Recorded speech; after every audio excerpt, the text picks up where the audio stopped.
এর প্রশ্ন, কোন নবী তার উম্মতকে বলেছিলেন তোমরা আল্লাহর ইবাদত করো যিনি আমার এবং তোমাদের প্রতিপালক? নিশ্চয়ই যে ব্যক্তি আল্লাহর সঙ্গে শরিক করে তার জন্য আল্লাহ জান্নাত হারাম করে দিয়েছেন।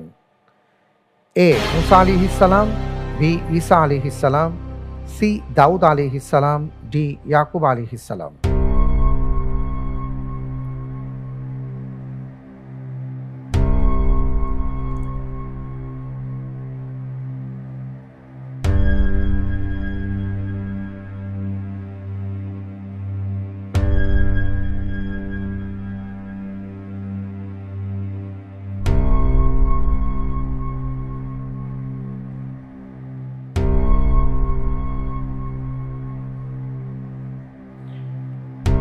আমরা তো তৃতীয় ধাপে আছি জি, জি। এবং তৃতীয় ধাপে আপনি পর্যাপ্ত সময় পাবেন, সেটা সর্বোচ্চ 2 মিনিট।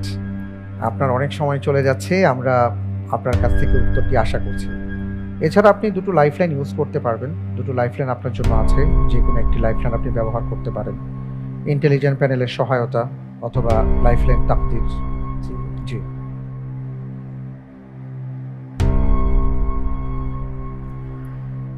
আলহামদুলিল্লাহ, উত্তর হিসেবে বেছে নিচ্ছি অপশন বি, ঈসা আলাইহিস সালাম। অপশন বি ঈসা আলাইহিস সালাম।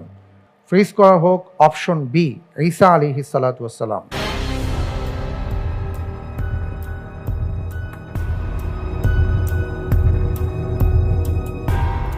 আপনি বলছেন যে ঈসা আলাইহিস সালাতু ওয়াস সালাম তার উম্মতকে বলেছিলেন যে তোমরা আল্লাহর ইবাদত করো যিনি আমার এবং তোমাদের প্রতিপালক। নিশ্চয়ই যে ব্যক্তি আল্লাহর সঙ্গে শরিক করে তার জন্য আল্লাহ জান্নাত হারাম করে দিয়েছেন।